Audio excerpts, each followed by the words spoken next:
गर्छ। रासोपाका मान्छे होइनन्, एमालेका मान्छे होइनन्, देशका मान्छे लिएर, देशलाई गर्ने मान्छे लिएर जान्छ। रासोपाले जे गर्न खोजिरहेको छ त्यो विधिको शासनको आधारमा गर्न खोजिरहेको छ। आज यो भव्य उपस्थिति मैले अनुमान पनि गरेको थिएन यति धेरै साथीहरू जम्मा हुनुहुनेछ भनेर। अनि हामीलाई पपुलिस्ट भनेर आरोप लगाइएको छ। जसले पपुलिस्ट भनेर आरोप लगाइरहनु भएको छ, यहाँका बाटाघाटाका समस्याहरू, यहाँका विकासका समस्याहरू, किन 1 वर्षमा बन्नुपर्ने बाटो 5 वर्ष बन्दैन? किन 5 वर्ष बन्नुपर्ने बाटो 20 वर्ष बन्दैन? किन त्यो ठेकेदारलाई कारबाही हुँदैन? किन बारम्बार म्याद थपिन्छ? किन यिनीहरूले विधिमा बाँध्न सक्दैनन् भने यिनले त्यही ठेकेदारको पैसाबाट चुनाव लडेका छन्, त्यही बिचौलियाको पैसाबाट चुनाव लडेका छन्, तिनै दलालहरूको पैसाबाट चुनाव लडेका छन्। त्यसकारण म तपाईलाई इमानको ग्यारेन्टी र परिवर्तनको भोको एउटा युवाको रूपमा उभिएकी छु। वर्षौंदेखि हामीले सुन्दै आयौं अब देश बन्छ, तर विडम्बना देश बनेन। केवल केही सीमित नेताहरूको भाग्य बन्यो। हाम्रा युवाहरू खाडीको तातो बालुवामा पसिना बगाउन बाध्य भए। हाम्रा खेतबारी बाँझै रहे र हाम्रा सपनाहरू सरकारी ढिलासुस्ती र भ्रष्टाचारको जालोमा अल्झिए। अब यो अवस्थालाई टुलु हेरेर बस्ने समय सकियो। त्यसैले घन्टी बोकेर राष्ट्रिय स्वतन्त्र पार्टी आइसकेको छ। राष्ट्रिय स्वतन्त्र पार्टी कुनै पुरानो सोचको निरन्तरता होइन, यो नयाँ आशा, नयाँ ऊर्जा र नयाँ नेपालको सपना हो। हामी राजनीति गर्न होइन, राजनीति सुधार्न आएका हौं। हामी सबैले समस्या भोगिरहेका छौं। भ्रष्टाचार, ढिलो विकास, बेरोजगारी र जनताको आवाज नसुन्ने नेतृत्व हो। राष्ट्रिय स्वतन्त्र पार्टीले यही अवस्था परिवर्तन गर्ने संकल्प लिएको छ। आज म हजुरहरूसँग यहाँ वाचा गर्छु। म कुर्सीमा बस्ने नेता होइन, म जनताको बीचमा बसेर सेवा गर्ने एउटा सच्चा प्रतिनिधि बन्नेछु। हजुरहरूको समस्या मेरो समस्या हुनेछ, हजुरहरूको सपना मेरो लक्ष्य हुनेछ। हजुरहरूले दिनुभएको एउटा भोटको पनि अपमान हुन दिने छैन। संसदमा मेरो उपस्थिति हजुरहरूको मुद्दाको ओकालत गर्न र भ्रष्टाचार विरुद्ध गर्जनका लागि हुनेछ। त्यसैले फागुन 21 केवल भोट हाल्ने दिन मात्र होइन हजुर, अब यो 5 वर्षको लागि भविष्य लेख्ने दिन हो।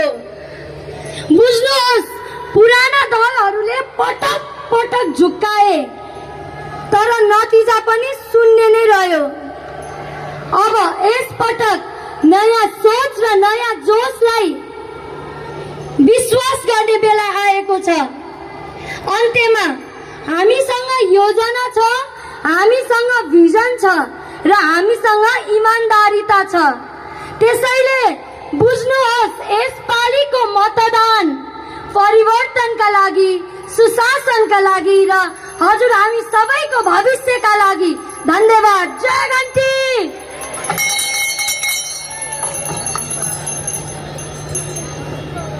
धन्यवाद। समानुपातिक तर्फका उम्मेदवार जिना विष्ट राईज्यू र यसै गरी मन्तव्यको क्रममा समानुपातिक तर्फकै उम्मेदवार समिना मियाज्यूलाई आफ्नो महत्त्वपूर्ण मन्तव्यहरू राखिदिनको लागि हार्दिक अनुरोध गर्दछु।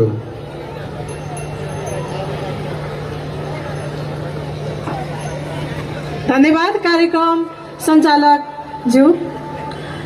यस मकवानपुर परिवर्तन उद्घोष सभामा उपस्थित हुनुभएका सम्पूर्ण आदरणीय आमा बुवा दाजुभाइ तथा दिदीबहिनीहरूमा म समानुपातिक उम्मेदवार समिना मियाको तर्फबाट घन्टीमय नमस्कार।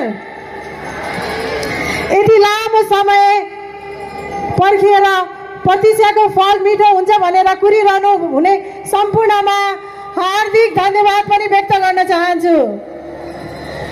आउँदै गरेको फागुन 21 निर्वाचनमा यहाँहरूलाई घन्टीमा मतदान गर्न कतिको आतुर हुनुहुन्छ? आउँदै गरेको फागुन 21 गतेको निर्वाचन यो सामान्य निर्वाचन होइन।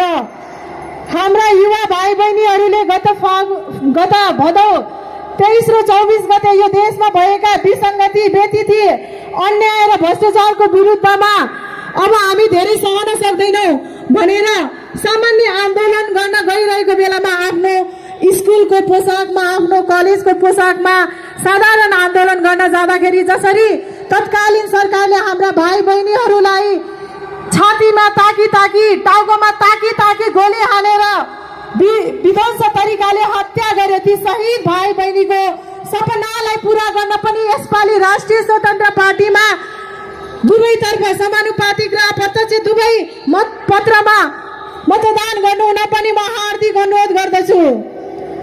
यसपालिको चुनाव यो परिवर्तनको चुनाव हो, अन्याय विरुद्धको चुनाव हो, यो व्यतिथि भ्रष्टाचार विरुद्धको चुनाव हो। यो यदि हामीले यसपटक हामी सुध्रिएनौँ र अझै पनि हामी एउटा मत चाहिँ आफ्नै पार्टीमा दिन्छु र समानुपातिकमा चाहिँ घन्टीमा हाल्नु पर्ला भनेर सोच बनाइरहनु भएका यहाँहरूलाई म विनम्रताका साथ अनुरोध गर्न चाहन्छु कि आजैबाट हजुरको यो सोचलाई बदलेर एकपटक हाम्रो भाग्य र भविष्यको लागि भए पनि दुवै मतपेटिकामा घन्टीमा मतदान गर्नुहुन विनम्र अनुरोध गर्दछु। म पेसाले नर्स हो, म एउटा अस्पतालमा काम गरिरहेको थियो। हामी राजनीतिमा आउनु कुनै पनि जरुरत थिएन। यदि हाम्रा अभिभावक राजनीतिज्ञहरूले यो देशको लागि राम्रो काम गरिदिनु भएको भए मैले अस्पतालमा काम गर्दाखेरि त्यहाँका बिरामीहरू जसले पैसाको अभावमा आफ्नो राम्रोसँग उपचार गराउन नपाउनु भएको त्यो पीडालाई मैले नजिकबाट महसुस गरिरहेको छु। त्यही भएर त्यो पीडा त्यसलाई मलम लगाउन भए पनि हामी जस्ता युवाहरू राजनीतिमा आउनुपर्छ र त्यस्तो व्यतिथिलाई हामीले चिर्नुपर्छ भनेर म राजनीतिमा आउन बाध्य भए। हाम्रा प्रस्तावित भावी प्रधानमन्त्री श्री बालेन्द्र शाहज्यूले भन्नुभएको छ कि हाम्रो जति पनि गरिब जनताहरू हुनुहुन्छ उहाँहरूले फ्रीमा शिक्षा पाउनुपर्छ, फ्रीमा स्वास्थ्य पाउनुपर्छ र यो देशमा राम्रो रोजगार यही पाउनुपर्छ, यो देशका नागरिकहरू यही देशमा बाँच्न पाउनुपर्छ भनेर राष्ट्रिय स्वतन्त्र पार्टी यस्तो पार्टी हो जहाँ अत्याधिक मात्रामा महिला उम्मेदवारहरू उठाउनु भएको छ। राष्ट्रिय स्वतन्त्र पार्टी एक मात्र यस्तो पार्टी हो जसले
आदरणीय जनसमुदायहरू, हाम्रो प्रतीक्षाको घडी अन्त्य भइसकेको छ।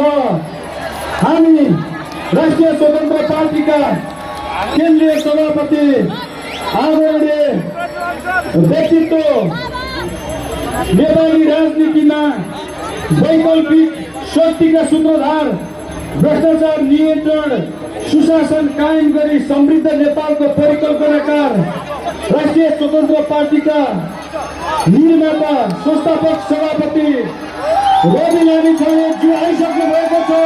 हाम्रो आजको कार्यक्रमको प्रमुख अतिथिज्यू हार्दिक स्वागत गर्नको लागि गरगराहट ताली बजाएर सम्मान गरिदिनको लागि हार्दिक अनुरोध चाहन्छु।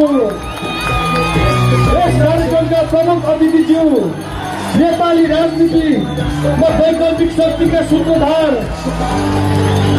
भ्रष्टाचार नियन्त्रण सुशासन कायम गरी समृद्ध नेपालको परिकल्पनाकार राष्ट्रिय स्वतन्त्र पार्टीको निर्माता संस्थापक सभापति आदरणीय व्यक्तित्व, पार्टीका केन्द्रीय सभापति रवि लामिछानेज्यू आइसक्नु भएको छ। उहाँलाई हार्दिक स्वागत गर्नु होला, ताली बजाएर सम्मान गरिदिनको लागि हार्दिक अनुरोध गर्दछु। आदरणीय जनसमुदायहरू, हाम्रो आशा र भरोसाको केन्द्रबिन्दु आइसक्नु भएको छ। राष्ट्रिय स्वतन्त्र पार्टीका केन्द्रीय सभापति रवि लामिछानेज्यू र त्यागी अब्बल व्यक्तित्व भएका हाम्रा आदरणीय सभापतिज्यू आइसक्नु भएको छ।